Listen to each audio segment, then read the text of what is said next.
Let's talk about baseball, because this is also something you wrote about last week, and there's a lot of interest around here about these minor league baseball teams.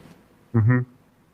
Yeah, so the DOJ, there was a Department of Justice is run by a guy named Jonathan Cantor, who is like Lena Khan. He's a kind of what we call a brandeisian, so believes that big corporations are dangerous. Generally speaking, not always, but if you're big, it's likely that it's easy to misuse that power, and that's how he understands the law. And so there's a class action lawsuit against the major league teams, because what they've been doing is they've been shutting down minor league teams all over the country. Minor league teams are often like a really wonderful community event. They're sort of like franchises of the major league teams.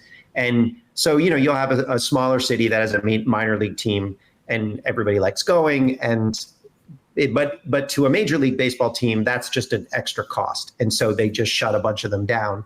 And there's a lawsuit against those, against Major League Baseball for shutting those down. And one of the reasons they were able to do that, apparently, is that the Major League Baseball has this very weird exemption from antitrust. Just the Supreme Court in 1922 said, I think it was 1920. They said, we really like baseball, so we're just going to give them an antitrust exemption. And the DOJ Antitrust Division filed a statement of interest, which is, basically a way of saying, hey, in a private case, they were like, hey, we're the DOJ, we want to say something about this. And their statement of interest said, we really think that this antitrust exemption should be narrowed, because Major League Baseball should not be exempt from antitrust rules, which they are, and use that to undermine minor league baseball teams and communities and the players who play for minor league teams. And I mean, this is we should say, the idea was that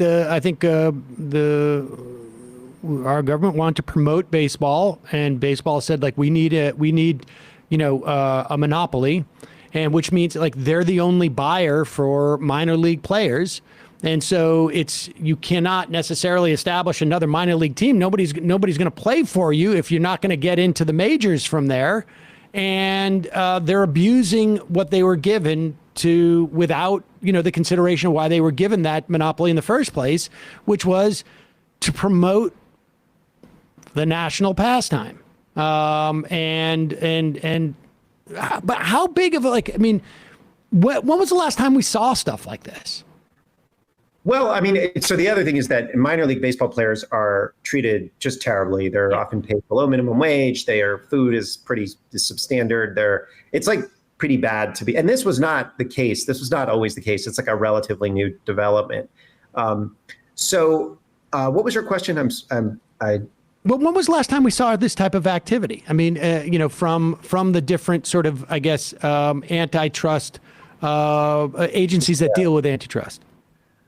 I don't think we've seen anything like this since maybe the 70s, or, you probably have to go back to you can go back to the pre-1970s, I think would probably be the right way to understand it. I mean, that's when we had a case against AT&T and a case against IBM, which were the two biggest companies in the country.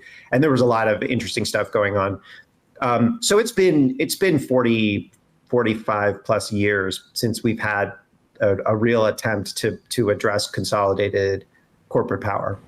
Could you foresee, well, because in the case of Major League Baseball with these minor league players who are treated, as Sam mentioned, terribly, or you maybe did, Matt, treated terribly, underpaid, et cetera. And I think, right now the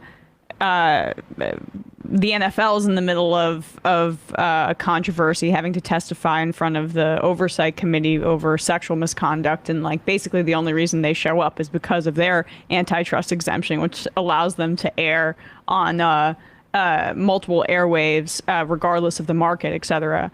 But in terms of the Major League Baseball one, that's particularly and Bernie Sanders raised this due to labor rights, mistreating these players and also shutting down these minor league baseball teams as well, and cutting the pay, treating these players horribly. And that's fundamentally a labor issue, right? Like, could you see this FTC wielding their power in other instances on behalf of workers and laborers, as opposed to, you know, the NLRB has been active as well, but could you see this coming from a multi-pronged approach from the FTC? Yeah, I think you already are starting to see that kind of approach, both the FTC and the DOJ. The DOJ has brought several criminal cases around wage fixing. So when they brought one against a dialysis company called DaVita, where they said the CEO was trying to prevent his people from his executive team from going to work at other places. And they brought actually a criminal charge against him, and he was acquitted. But it was a major case, and they've done that a couple of times. So, you know, the idea of, like, you know, price fixing, people understand that, like, a bunch of companies get together and collude to raise the price of something. Well, the analog in labor markets is called wage fixing, which is when a bunch of companies get together and they say, we're gonna lower wages, or we're gonna agree not to hire each other's employees. And the DOJ is starting to get pretty aggressive in that area. And then the Federal Trade Commission is starting to look at mergers with a labor lens. So they're saying, you know, hey, this merger may not just be about the problem of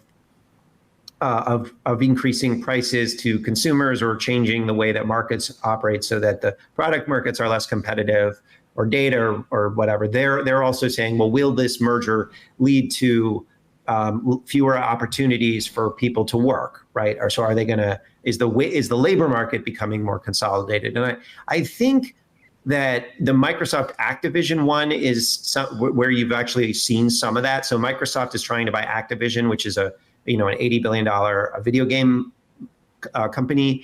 And one of the things that you saw preemptively is that Microsoft said, and it's being reviewed by the FTC right now, they said, we're going to sign a labor neutrality deal with a labor union, with CWA, saying you guys can organize, we won't interfere, you guys can organize Activision if the merger goes through. And that's what you can see, is that they're trying to lobby the FTC by saying, we're going to treat our employees well. And that's new. You haven't seen that before, because the labor monopsony, oh, there we go, I said it, and I don't even wear glasses. The labor buying power issue hasn't really come up. I mean, it started a little bit under the Trump administration. This is not all, Lena Khan and Jonathan Cantor coming in. There's been a lot of work, intellectual work, journalism, chronicling how consolidated labor markets are, how there are non-competes, no poach agreements. So this is a kind of longstanding legal trend, and Khan and Cantor are just kind of supercharging it. Matt Stoller, the Substack is big. You can find that, we'll put a link to it at, you can find it on Substack, called Big, but we will put a link to it at majority.fm and in the podcast and YouTube description. Director of Research at the American Liberties Project. Thanks so much for your time today. Really appreciate it. And we will inhibit our use of monopsony, despite the fact that I now can finally say it. Thanks for having me.